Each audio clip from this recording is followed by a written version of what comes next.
Hello and welcome to this week's edition of the Outdoorsy Educator Podcast. Brought to you in part by Whole Earth Provision Company, the Texas outfitter for side quests, great and small. Okay, and on this week's episode of the Outdoorsy Educator Podcast, we have Katy Purviance. Katy, how are you today? Hello, good morning. I'm doing great. Thank you so much for having me on. Wonderful. Oh, you're very welcome. And I was very excited to have you on when I knew a little bit about you. But now I've read your website, a little digging, I'm even more excited. I think we're going to have some great things to discuss. But before we get into that, why don't you just tell us a little bit about who you are, where you're from, that sort of thing? Sure, yeah. My name is Katy Purviance. I'm the founder of the Spokane Learning Co-op. I have been a teacher since 2013. I'm an English as a second language teacher. I have taught at all levels from pre-K to university in 5 different countries all around the world. And last year, we're coming up on our 1 year anniversary, I founded Washington State's only outdoor self-directed education center. I love that. I've got so many questions about the co-op that we'll get to. Because as many listeners will know, I've been in public education my whole career. So I'm very excited to hear about, you decided one day you wanted to become a teacher. I'd love for you to talk us through that journey, kind of from that moment to teaching abroad in lots of different countries. I managed to find, I think, three of them on your website. Okay. So would love to hear a little bit about your educational journey.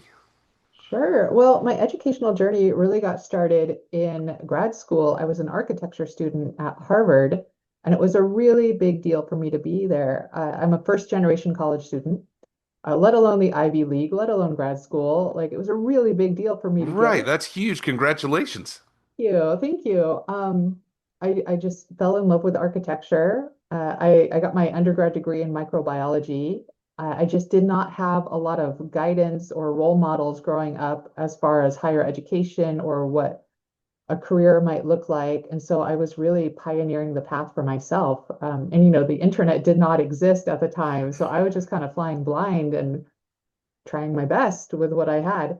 And so once I got to Harvard, it felt so good to be there and so good to be around all the other people who were there. But really, I kind of hated it. I hated it was 20 required classes. I had no choices in my classes. I had no choices in my projects. I had no choices in who my professors were. It was multiple all-nighters every week. It was just it was not only so much work, but if I look at what my vision for myself was as an architect and what we were doing in school, they were completely different things. There was no overlap. Right. And so I'm like, what is happening? Right? Like, I'm not sleeping, I'm overworking, I'm stressed out. I doubled my student loan debt in 1 year. I'm like, what is this? I don't remember what I Googled, but something like, why is school like this? Right? That was the moment that changed my life. I found John Taylor Gatto. Hmm. I found his blog, and at the time he was working on his magnum opus, The Underground History of American Education. And so at the time, what became that book was just simply blog post on his blog. And I felt like I found somebody who understood, somebody who had seen the man behind the curtain and was here to tell us all about it. I love that. So every morning I started at the beginning, every morning I'd read a chapter, I'd post it on Facebook, and then I'd go to Harvard to spend my like 20 hours there or whatever. Um, it took about a month before all of my teacher friends on Facebook unfriended me. And I'm like, what? What is that about? Like, why don't you want to know about the origins of your profession? Why aren't you asking these questions too? Right. So I ended up dropping out of Harvard after that first year. It was a 4 year program. So I was there for the first year. And that summer, I read like 40 books on education. Like I became addicted and obsessed to learning about how learning works. Like, what is learning? How does it actually work?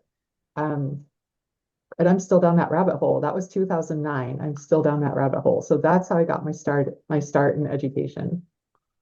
That's just fascinating. And then what took you from that moment of just being, in your words, obsessed and consuming all this to going abroad and teaching English? What was that step like? Oh boy. So I did not become a teacher right away. I had no interest in becoming a teacher. I had Right. interest in working in the school system. Like I was starting from reading all these books, I started to think about like what I could do next because I was so interested in it, right? And I was thinking like, oh, it would be cool to have some kind of group, like some kind of cohort situation where we're learning about learning together. Like that really interested in me. I was looking at maybe I could start a blog about what I was learning. Like I was just, I guess I was in a teacher role, like thinking about how I could teach what I have just learned, right? How I could share this with other people. So I was in that mindset right away, but I was not interested in actually becoming a teacher. Right. Um, so it was several years, like I ended up becoming a Girl Scout leader, which Right. kind of like a step towards becoming a teacher. And I still Mm-hmm. know the person becoming a teacher. But this was in Vancouver, Washington, and I had the largest and fastest growing troop in our city. Like I had brownies, um, what is it? Daisies, brownies. No. Brownies, juniors, and cadets, right? So like elementary Right. school, high school girls, I had 18 of them all in one room working together. And it was the most magical thing ever, seeing how having kids of mixed ages, how they work together and how much healthier and sane that was and keeping them divided by ages, like in the school system. So I was starting to get little hints about like what works and what doesn't work. Um, and then what was it? Some time went by and I started teaching online. Like I heard about teaching. Oh, wait, no, I'm getting ahead of myself. Edit that part out. No, you're fine. All right. Oh my gosh. Um, I got to a point where I really wanted to travel. I wanted to see Right. more of the world. I had been in the Peace Corps in West Africa right out of college. So it was my first teaching experience. I was a biology teacher for seventh graders in French. So that was my very first teaching experience. Wow, that's a huge Yeah. step, a huge leap of faith to do that. That was back in the year 2001, right? And that was a very different, like who I was as a teacher in that moment was very different from the teacher I became because I had no background in teaching at that point, right? I just finished my Right. biology degree and was thinking about working in a lab or something. And so I was just kind of doing what I was told without asking Right. about it, right? And so I started really missing being abroad. Like I had had other international experiences. I once worked aboard a merchant marine training ship where we spent 3 months at sea and visited different countries along the way. And I think once you get the itch to travel, you can't turn it off. Once you Yeah, I would agree. I don't really know anyone who has traveled extensively and then just kind of gone, nah, I'm done now. It just doesn't really happen. It's it becomes who you are. So I've now been to 24 countries. I've lived nice. in 8 of them and I've taught in 5 of them. I miss it. I miss it so much. But yeah, I got to the point where I wanted to leave this country and expand my horizons and see other countries. And so I decided, and keep in mind at this point, I still wasn't like, oh my gosh, I love being a teacher. I was not even there yet. I was really fueled by a desire to go see other countries and other cultures and to leave this one, Right. right? And so I thought a really good way to do that is to get paid to do that. And a really good way to get paid to do that is to become an English as a second language teacher, right? So I went to Vermont. I went to the School for International Training, which was the original Peace Corps training site. I got Right. my degree. I did my internship in Poland. And then right after I graduated, I got my first job in Oman teaching English at a college in this small town. That's just the second guest in a row. Last week's guest, Ollie, spent some time in Oman. I know of Oman, and I've watched a couple of television shows about it, but it's a very small place. Not too many people go there, so it's really interesting to have two people in a row who have been to Oman. That's really interesting. I highly recommend it. Omanis are such friendly, good people. Like, please go. Everyone should go to Oman.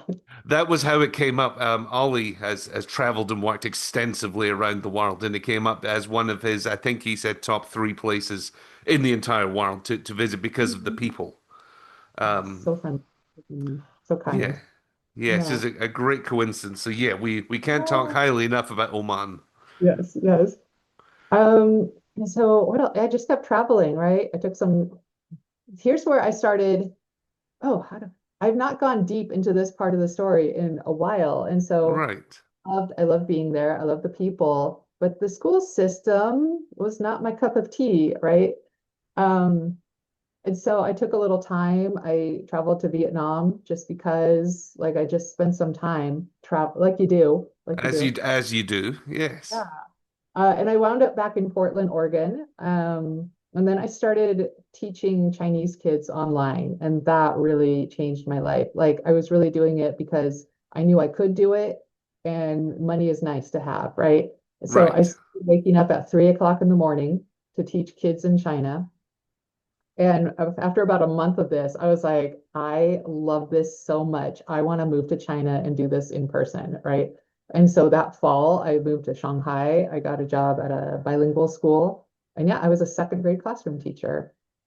That I'd love to hear. China fascinates me. I've never been. My dad has been. Some friends have been. Some friends in education have been. How was your experience there? I love it. I loved it and I love it. I miss it every Wonderful. day. Um, my life was totally different there than it is in the States. Right. Um, here's I think the best way to say it is that in China, I could afford to live as a teacher. And here in the United States, I cannot. Right. Yep. That, That's a that's very common thread. right Yes. there.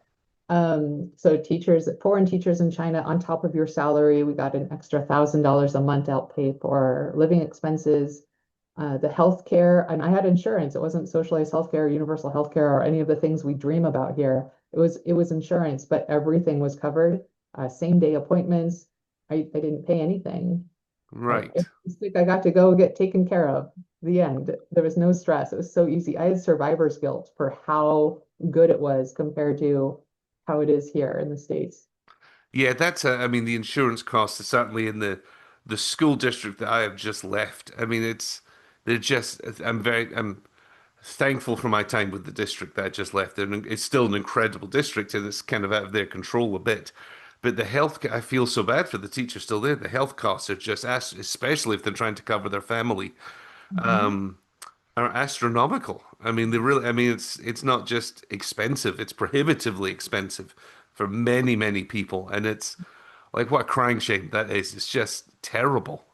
Yeah. And there's so many other examples I could give, like how much cheaper transportation costs are, how much Hmm. cheaper food costs are, how much cheaper living expenses are. Like all the day-to-day things you need to just survive are just so much more accessible there than here. And that was in a mega city, 25 million people, the world's longest subway system.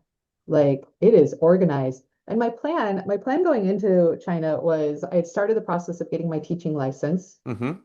I had my graduate degree in teaching English to speakers of other languages. And so I thought like, okay, I'll actually get my teaching license and maybe I'll just go from country to country every few years and work at international schools. That sounded like a really good life, right? Hmm. It was very similar to when I first entered the Peace Corps. I thought, okay, every 2 years I'll just live in a different country, and that sounds like a really good life. But I got really, really sick in Burkina Faso, so I ended up not carrying through that plan. So it felt like picking up that thread again of being an international person. Right. I love that. Somebody I spoke to in season one who was a student teacher across the hall from me 10 years ago, maybe now. It sounds just like such a similar path. She wanted to travel. She loved to teach. So, as taught in China and Estonia, she taught in the States for a year, is now in Peru. You know, is Mhm. just combining and she loves teaching.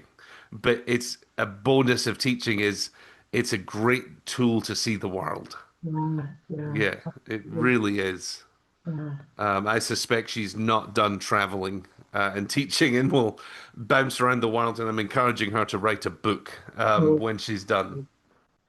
But I've got to say something that jumped out at me. If I could wave my magic wand and suddenly I was in charge of all education, the not dividing by age is something that I suspect we'll get to when we dig into your co-op a little bit more. yeah, right. But I've, the things that really drive me about education, I would love to see an elementary school, and I'm sure they exist. I've just not been to them, where it's almost like a house system, where it's like kindergarten to fifth grade in one hallway, and those students, children, teachers work together, and you're pairing the older students to read with the younger students, and a lot more of that. The little I've seen, it seems like a really good idea.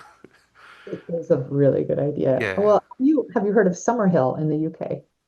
Somehow I know of it. Yeah, I don't Okay. know much about it. Being from the UK, it's a familiar name. Summerhill is my number one influence. I read Okay. several books about Summerhill that summer of 2009, and I'm rereading one of them now. And it's so cool to be rereading it after all these years and to see how much it influenced my ideas about education and how much it influenced what I ended up creating.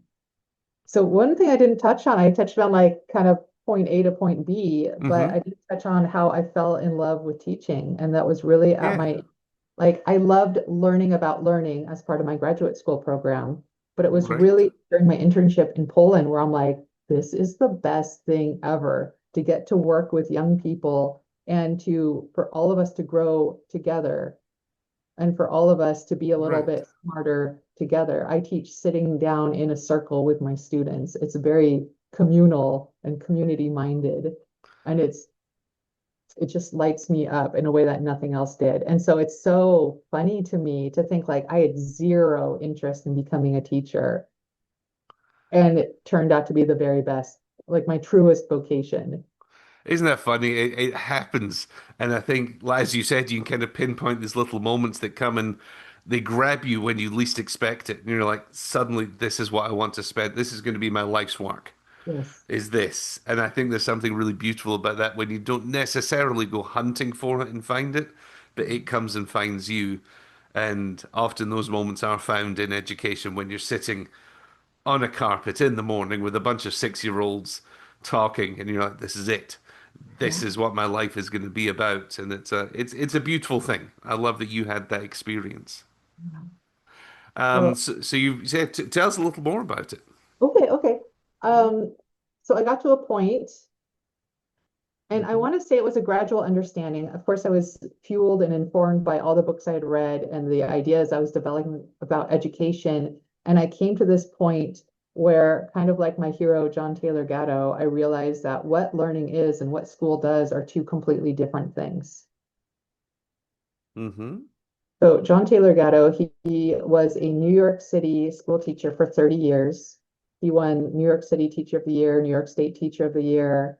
And he writes about how he was just doing his job. He was just doing what was expected of him. He didn't go above and beyond, and he didn't shortchange the students either. He just did what he was supposed to do. And he got to a point in his career where he realized that just by doing what he was supposed to do as a classroom teacher, he was hurting his students. Hmm. And so he started asking, what is this? Just like I did at Harvard, like why is school like this? And this sent him on this journey. He went back and looked at the Boston Public Library and the archives to find the original meeting moment minutes from the original School of Edu or Board of Education. And he paints a very dour picture of the original intentions behind our public school system. Like if we go all the way back, what he was able to find is that the origins of our public school system has its origins in Prussia, what we now call Germany. Hmm. Uh, soldiers, excuse me, soldiers would be running into war, right? The first soldiers in a line of offense in a war situation. And then as whoever they're fighting against is firing on them, they would make the very sane and reasonable and human decision to turn around and run away and save their lives. Well, you can't win a war like that.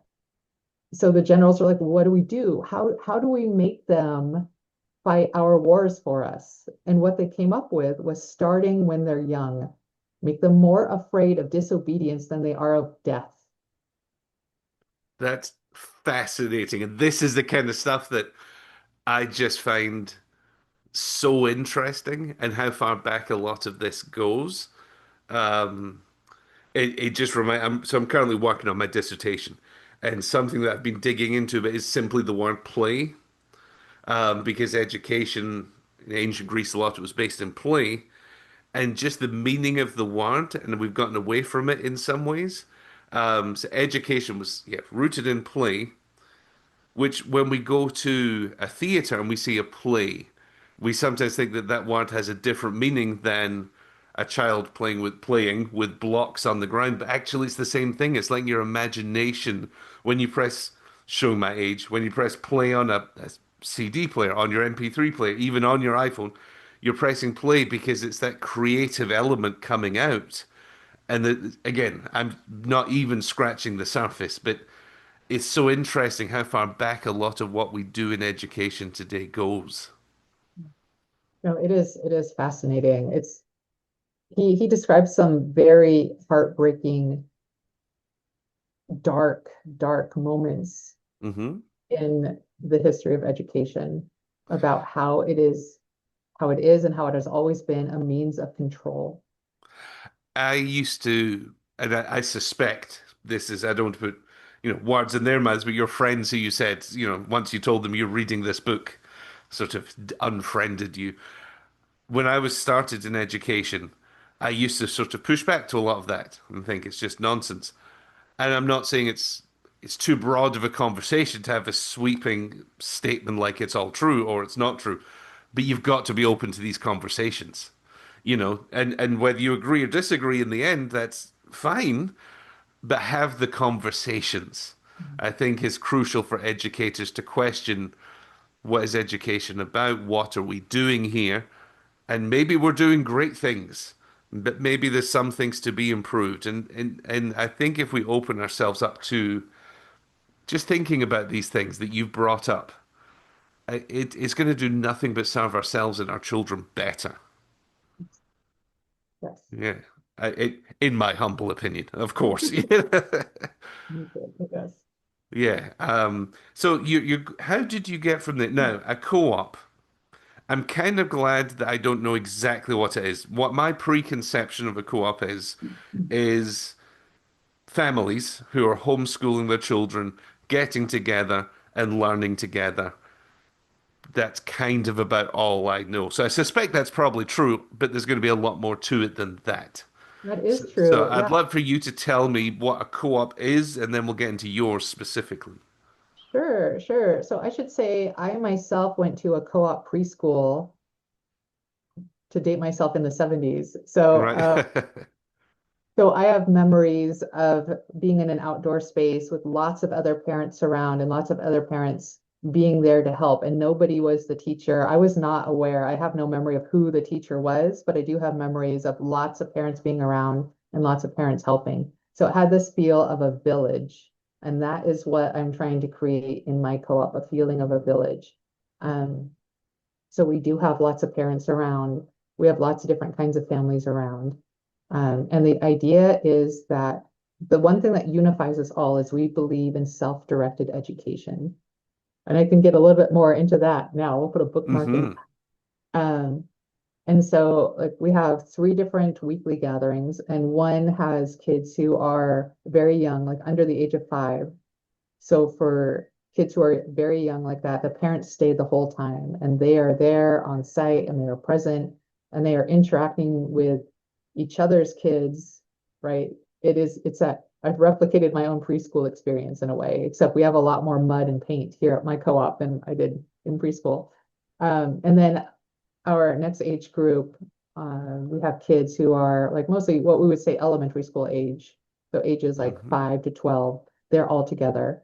And once a kid reaches the age of 5, we allow for drop off, but we ask parents to stay once a month so that they can still be part of our community and get to know the kids and the kids can get to know them. We cook outdoors with the kids, so parents will take turns leading the cooking and serving. And we treat the adults just like we treat the kids, right? It's very equal. Um, like everyone calls each other by their first name. We don't say Miss this or Mr. that or anything, right? It's just very non-hierarchical. And then our oldest group, we have a teen group. The kids in that group are between 10 and 17 years old.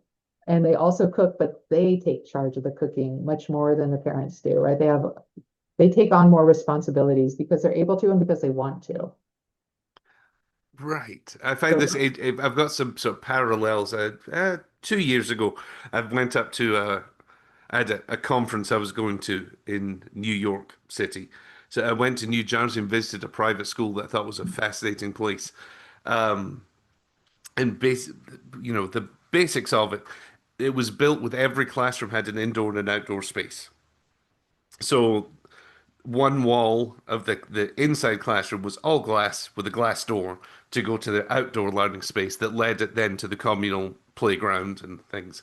But even at, 5, 6 years old, these children were the ones in charge of actually growing the vegetables, learning when they were ripe or ready, and then picking them and taking them to the kitchen. Now they had, a staff to cook and prepare the meals, but it was that almost emotional investment in Mhm. this is the food that we are eating, we have grown, learning how to not waste the food.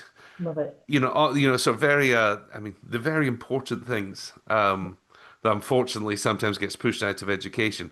But it sounds like even though it was a private school, it had very sort of similar goals of making sure the children know the food that you're talking about really jumps out at me. Knowing where this comes from, it doesn't just miraculously appear on your plate. And I'd be curious to know sorry, I'm now taking over and I apologize. All these thoughts are coming into my head when you're talking. When I was in public education in a K-5 school, we would take our kids to a science camp every year, which is one of my favorite things to do for many reasons, and I won't get into all of them now. But one of the things I love was they really talked about food waste because a lot of these kids where I taught didn't have a lot of extra food at home. Yeah. The idea was you grab all the food you can. It was that sort of environment they were often living in. So when they had this buffet of food available to them, they would fill up multiple plates they couldn't eat and it went to waste. So it became a competition that they had a bucket or a bowl or something in the middle of the table they would scoop the remaining food into, and the table that had the least was the winner. And they were brought up on the stage and it was a big deal. So everyone wanted to win. And of course the idea behind it was only you take as much as you want, but only take what you can eat. We're Yes. not wasting food. So I Right. love the fact that halfway across the country in a completely different environment, I'm sure that conversation has happened too about being invested in the food we're eating. Very much so, very much so. We're all guilty of having eyes bigger than our stomachs. I Hmm. am certainly guilty of that as well. And yeah, we see that with our kids, and we try to remind them like you can have seconds, Yes. but take what you know you can eat now, and then if you want more, you can have more, but don't take more than you can eat now. And it's the same conversation with paint. You can have more I, paint, but use up the paint that you've squirted out first before you add on more paint. I was literally just thinking again as you were talking, it's all about the food, but then it's not about the food. It's about life. I mean, we can transfer these lessons we're talking about to paint, to anything else, to Yeah. purchasing a home. Do you Yeah. need, You need some, the biggest you can possibly buy? It's, I think yeah, the possibilities of this lesson are endless. yeah. So you have, how many families would you say are involved in your co-op? Let me think. We've got just over 30 some kids. Okay. So, and some of them have siblings and some don't. So I don't, like off the top of my head, I don't know how many families, but Oh, just I over, was just trying to picture if this was 5 children or 100 children. Okay, you know what we're looking at. yeah. And is it based where you live, or does it kind of move around, or how does a co-op kind of work? We, there's different models. Okay. There are some co-ops I know of. Like the idea of a homeschool co-op is a very, very common. I'm certainly not the only homeschool co-op in Spokane. There are many. And there are some who will meet at different parks every time. So we are very lucky. It took me 8 months to find our site, but we are renting 10 acres of land just north of the city, just outside of Oh, city limits. wow. We rent it from a church who owns the land. And so on the land, we've got our little house. It's like a 12 by 16-foot little house. That's our arts and crafts studio and our library and some storage space. We have an adjoining carport just for a roof. We've got a picnic table underneath. We've got a big kitchen cabinet under there. We do our cooking there. We have a propane oven and stove combo and a propane tank. So all of our cooking is done right there. We have our check-in meetings and our rules meetings right at the picnic table. We have an adventure playground. We've got a 9-foot tall straw bale pyramid. We've got large scale building materials and pallets and work gloves. The kids like making their own forts and houses and villages and all that. We've got a glorious mud puddle where they lakes and rivers and bridges and tunnels and villages, and it's just so magical and it's different every day. I was just, yeah, it's going to just keep their attention. And I'm sure we'll have people listening who this is piquing their interest. So I hope you don't mind me asking about this, but when you say you rent it, does that mean that all the families involved chip in? Does the church help you? Like, how does the sort of the nuts and bolts of this work for people who are, like I said, there's a light going off in their head thinking this sounds wonderful. So for families who are interested in joining us, we do charge a reasonable monthly tuition Of rate. course. Right. We have different prices for whether you're really little and your mom and dad is there the entire time versus a higher price if your parents are dropping you off. If you do like multiple days a week, like a couple of kids do, like we give you a little bit of a, a discount Right. for multiple days. So that's what that looks like. Okay, that's sort of the model. That's why I was just curious because I know Yeah. we'll have listeners who go, "Well, how does this work?" And I love the fact that that you found an existing sort of site in a church that's willing to help you guys out. I'm sure and provide a home for you guys. That just again sounds idyllic. We are very thankful for this land. It's so nice. It's kind of perfect. It's just outside of city limits. You don't hear any traffic noise where we're at. The back of the property where we are, it's kind of lined with evergreen trees.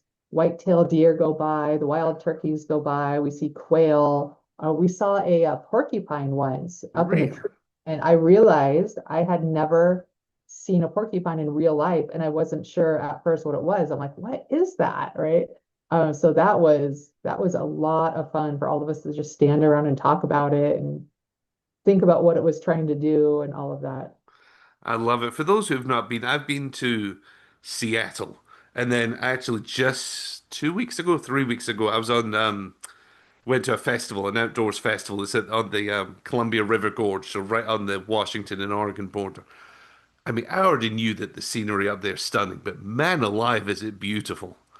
It truly is. So that just, feeds my soul even more for this sounding. What a great place for kids to be growing up. It is so beautiful. And I've been to every state. Washington is my favorite state. Like I feel so lucky to live in my favorite state. I love that. I'm not far behind you. I think I've done 45. So And Washington, I mean, it is something special for those people who have not been there. Just absolutely wonderful. Um, so where do you see this, like your work going? I'm assuming just from talking to you that you're not thinking, oh, we've peaked. This is it. The co-op's going to stay like this forever. Where do you hope it might go in 5 years, in 10 years? yeah, so this is just phase one. Uh, Right. my intention for us to be a full-time K through 12 school. And in Washington, what that means is being approved by the state to become, we would be a private school. There are two other self-directed approved schools in the state of Washington. They're both near Seattle, of course. Mm-hmm. They were the very first people I called when I realized that I was going to start my school in Spokane. I called them up. I said, how do you do it? How do you do self-directed education and meet the requirements of the state? And they both do it a little bit differently, but they both do it. And that was Right. my green light to go ahead. Once I knew that it was possible, that somebody else had already paved the way, that two other people had already paved the way, I knew that I could do it too. This earlier this year, I got to drive out there and visit both of them and spend a couple of days at both of them and just see what was and my biggest takeaway is that if we look at self-directed education as an umbrella term, there are different ways of doing it. So it was so helpful for me to see two very different ways of doing it. And then I also know other people who lead other, let's see, agile learning centers or Sudbury schools. These are also under the umbrella of self-directed education. So in the time that I started this journey till now, I've had many conversations with people around the country who are like, how do you do it? There's so many different ways it can be done. And so I've been able to pull inspiration from all of these. But of course, my biggest inspiration is Summerhill, where the kids are free to play all day. Yeah, I'm excited. Like I said, I know the name. I know kind of what they are, but I'm excited to dig into that. And I love that. I'm assuming there's a global community of people who want this style of education for their children, for their families. So you can all lean on each other, even if, as you said, you do things a little differently. We talked about this earlier on, actually. There's nothing wrong with that, but having those discussions is important. How do you do things? Okay, we're maybe going to serve our community this way a little bit. I love that you've got that community and immediately you had people to lean on.